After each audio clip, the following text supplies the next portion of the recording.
The rain wasn't dramatic. It didn't roar or crash. It just kept coming down, steady, cold, and patient. The kind of rain that didn't ask permission.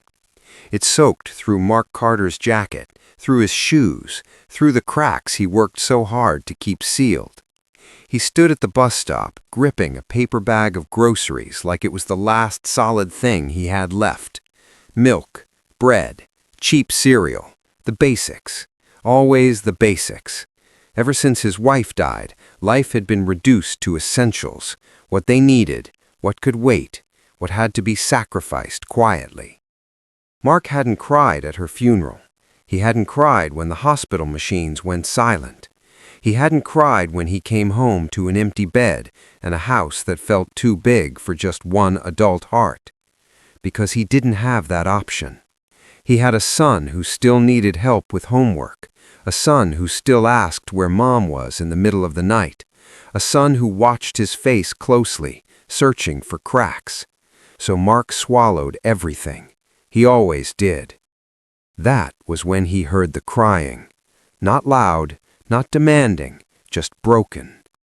Mark turned and saw her, small, soaked, and shaking on the bench, too young to understand how fast the world could abandon you. Her pink backpack was clutched to her chest like armor. Her eyes were wide and frantic, the kind of fear that doesn't belong in a child. It hit him straight in the chest because he knew that look. He'd seen it on his own son's face the night he had to say, "Mommy isn't coming back." Mark set the groceries down and crouched in front of her, ignoring the ache in his knees and the deeper ache behind his ribs. "Hey," he said quietly, "I'm right here." She shook her head, tears spilling over. "I can't find my mom." The words knocked the air out of him. For a split second, fear flared, not for her, but of failing her, of walking away, of becoming just another adult who looked and didn't stop. He took off his jacket and wrapped it around her small shoulders. The cold bit instantly into his skin, but he welcomed it. Pain was familiar. This mattered more. "I'm not leaving," he said, firm now, "I promise."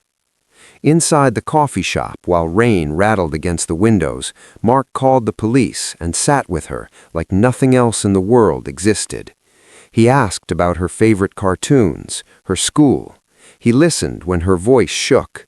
He kept his hands visible, his posture calm, everything he'd learned about making a child feel safe when their world felt like it was ending.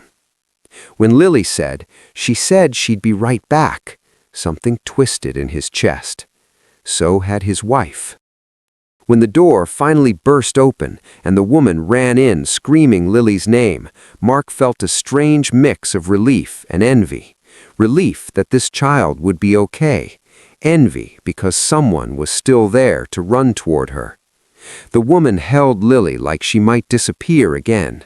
When she finally looked at Mark, her eyes were red, raw. "Thank you," she said. "You stayed." Mark nodded once. Staying was what fathers did. When he saw the name on her card, Evelyn Hayes, he almost laughed. Billionaire, powerful, untouchable. Yet none of that mattered. She had been terrified just like him. 2 weeks later, when Evelyn called and asked to meet, Mark almost said no. His life was already fragile, carefully balanced, but something deep inside him knew. At the park, Lily laughed on the swings, while Evelyn spoke words that split his life in half. "She's your daughter." Mark didn't breathe. He stared at Lily, her smile, her eyes, the way she tilted her head just like Jake did when he was thinking. Regret hit first, not anger.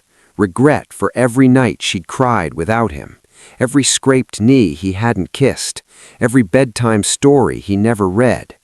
His hands trembled, but he forced them still. He learned how to hold himself together when everything inside screamed. "I don't want money," he said hoarsely. "I just don't want to lose her." "You won't," Evelyn said. The months that followed were slow and painful and real. Jake struggled. Lily asked questions that made Mark's throat close. Some nights he sat alone after they slept, staring at the wall, wondering how much damage love could survive. Then one night, Lily whispered, "You don't leave, even when it's hard." That broke him. Mark cried then, silent, shaking, years of grief finally finding air. On a quiet morning, with pancakes burning and children arguing, Mark understood something simple. Being a father wasn't about being perfect, it was about staying. And sometimes, staying changed everything.